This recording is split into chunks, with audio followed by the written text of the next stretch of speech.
Good morning, everyone. I hope you guys are all having a blessed week. Hey, we're out here in the garage today. It's a beautiful day, but we got some noise pollution. We got cars running around. We got airplanes. Neighbor just dropped by right in the middle of a video, but we're doing the best we can to get them done. So listen, I want to talk to you about a psalm. It's Psalm 101. And in this psalm, David is talking about cleaning out the castle. And you know what? Every once in a while, all of us need to just clean out our castle.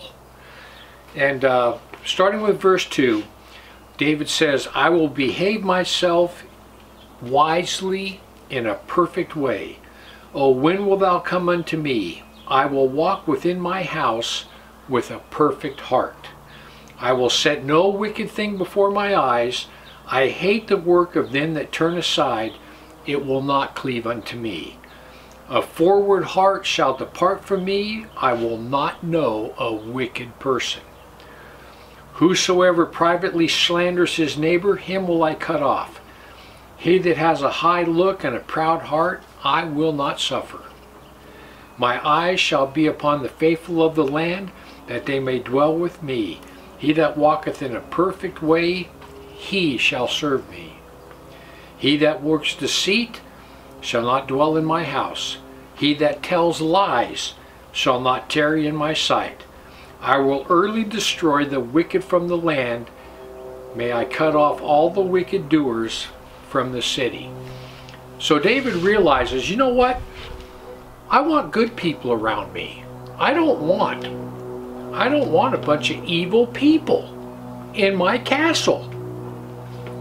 You know, I heard a guy tell me one time, his name was Matt Lacey, and he was the guy I worked with, and he said, you know what? He said, good bosses, good CEOs, the best of the best, you know, people like Elon Musk, people like that, they surround themselves with people that are as talented and as good at business as they are.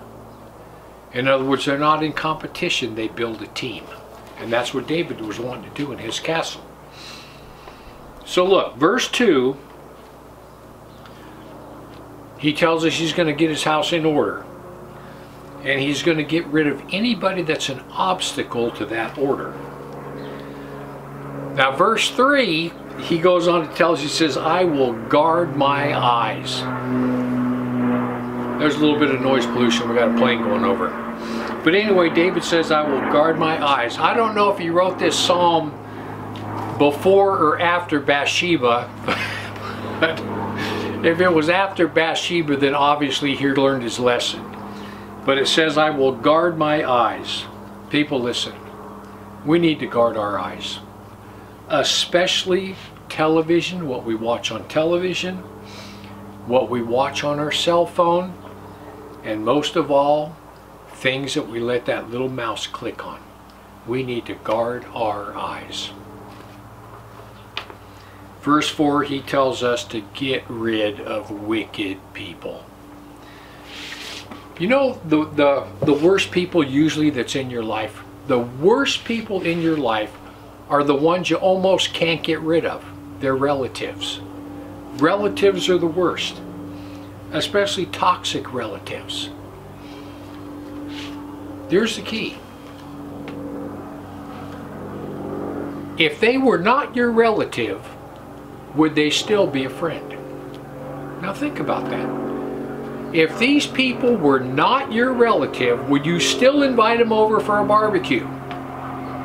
Because the only reason you invite them is because they're going to find out about the barbecue and then they'll be mad because you didn't invite them.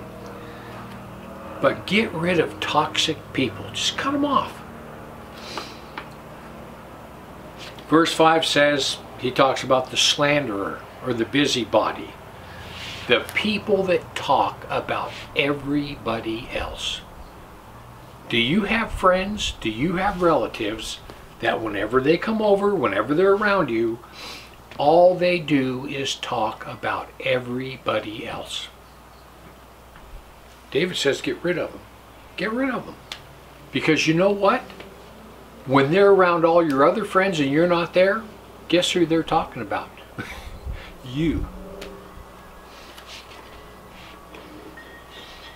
And in verse 6, David says, keep the good ones.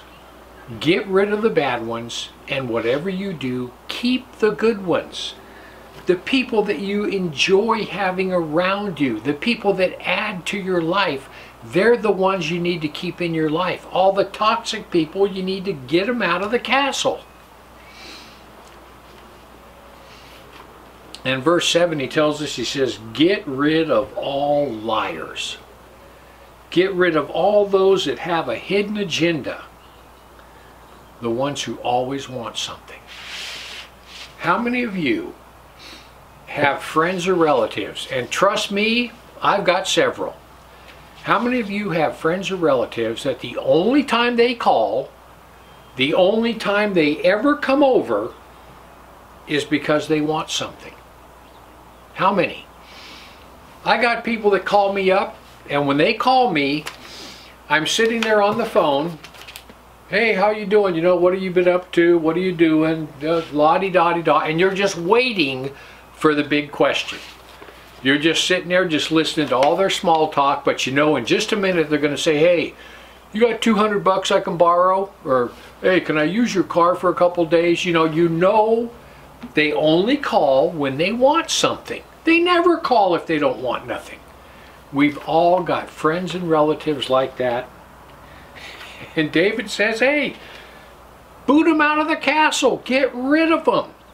People that don't add to your life, get rid of them. People that bring you down, get rid of them. Surround yourself with those people that make you happy, that bring joy to your life, that add something to your life. David tells us, listen, the sooner you clean out the castle, the better your life will be. So anyhow, I just want to give you something to think about. Heaven or hell, you choose. Just remember, once you take your last breath, it's a done deal.